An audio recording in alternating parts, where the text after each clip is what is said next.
Мир вам, братья и сестры!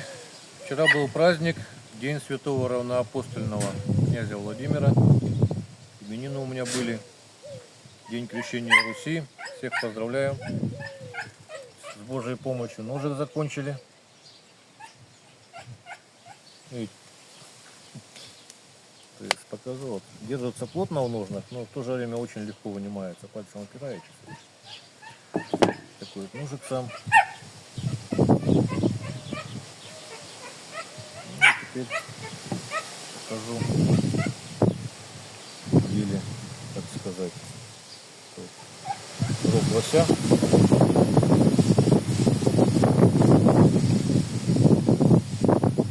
Не знаю, как слышимость будет. Ну, Герду слышно хорошо, как она там закричала.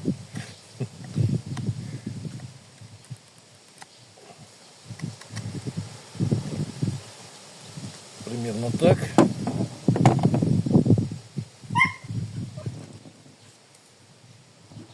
Вот они, стружечки от рога.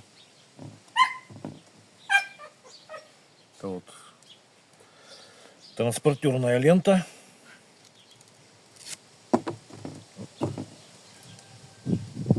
Теперь отрезает нормально. Сейчас по дереву покажем, как это работает нож. Это вот колышки бывает. Частенько нужно будет, бывает, делать.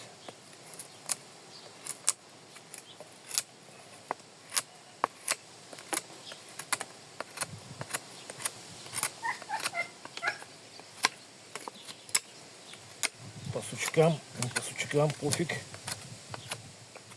Ну вот примерно уже можно выдержать забивать. Так.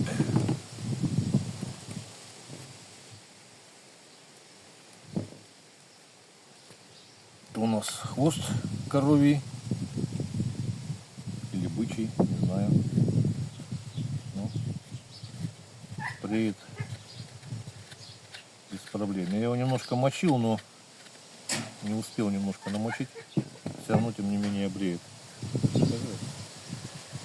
И по коже самой покажем тоже.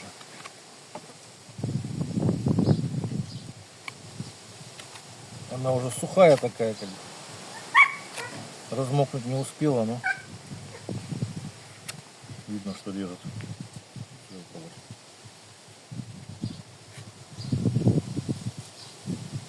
Наверное, так.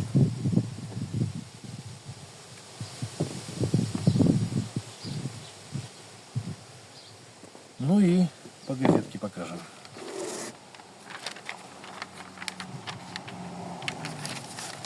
Видите, дает немножко.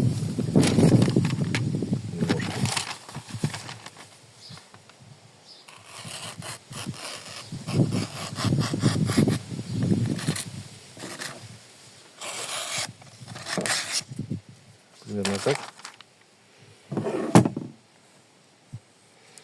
Значит, рано или поздно затупится. Кладете нож, берете ровный деревянный брусок, чтобы плоскость одна хотя бы ровная была. Наждачную бумагу. И гридность в зависимости от затупления.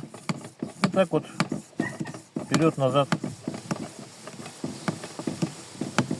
по плоскости затачиваете. Никаких углов удерживать не надо. С обратной стороны немножко как бы заусенчики снять. Так, и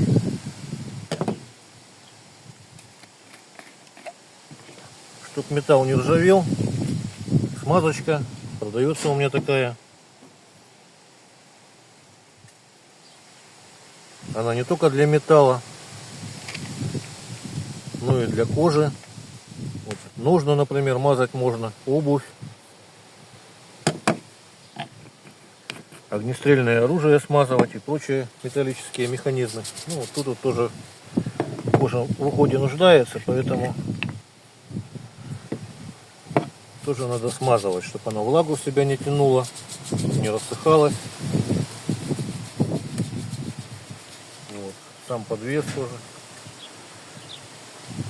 Вот многие спрашивают, почему ножи такие дорогие. Вот этот подвес, я его вот целый день пальцами разминаю, чтобы и кожа получается мягкая такая, не рассыхается потом. И смазывать надо. Нужно из можжевельника. Клинок всегда стерильный, всегда приятно пахнет. Вот, может, в общем-то, все. Всего самого доброго. До свидания.